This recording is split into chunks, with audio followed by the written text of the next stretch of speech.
I never imagined I would spend my nights staring at the empty side of my bed, wondering why my husband kept disappearing after sunset. Every night, he whispered the same excuse. "I'm going to visit my mother. She is not doing well." But his mother passed away 3 years ago. I thought maybe he was visiting her grave, but he always came home smelling like antiseptic, like he had been inside a hospital. That's when the sick feeling started. I needed answers. So, one day, I followed him. He parked outside St. Mary's Hospital. My heart was pounding so hard I could barely breathe. He walked in confidently, like he'd done this 100 times. I stayed far behind, keeping my head low, hiding in the shadows. He took the elevator to the 5th floor. The sign read, "Maternity Neonatal Care." My stomach twisted. Why maternity? Why here? I crept slowly down the hallway. Then I heard his voice. Soft, gentle.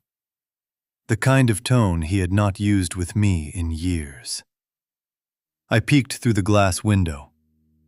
My husband was sitting beside a woman, holding her hand. And in the crib next to her was a newborn baby. He leaned close and whispered, "I'm here, okay?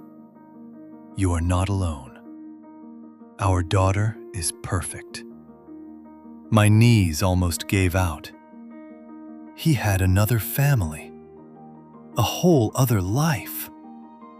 Tears quickly blurred my vision, but I forced myself to stand still.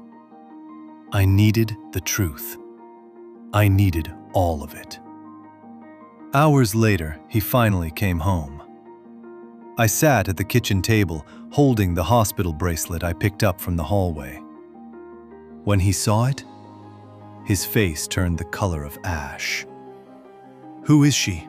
I asked. "Is the baby yours?" He didn't deny it, not even for a second. He broke down crying, begging, pleading. He said the woman had a complicated pregnancy, that she had no one else, that he didn't want to hurt me. But the betrayal was already crushing me. Days later, I decided to meet the woman myself. But instead of anger, she looked confused. "I asked him if he was married," she said softly. "He told me you left years ago. He lied to both of us." Then she said something that shattered me. "He told me he couldn't divorce you because you're sick." "Me?" I replied. "Sick with what?" She whispered, "He told me you had only months left to live." My husband wasn't visiting his dying mother. He was pretending to have a dying wife. And yet, he was the one killing our marriage. I walked away from both of them, not out of anger, but out of the need to finally breathe again. 2 months later, I filed for divorce. He begged, he cried, he said he had change. But once a man builds an entire life on lies, there is nothing left to save. And me?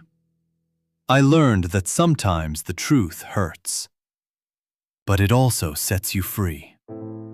Trust is fragile. Once broken, it must be rebuilt piece by piece. But sometimes, underneath the lies, you find a heart trying to do the right thing in the wrong way. And sometimes, love survives the truth. I am a young woman, 32 years old, and this is my story. A story of lies, betrayal, protection, and the unexpected ways love can survive. If you ever feel lost, remember, The truth can hurt, but it can also set you free.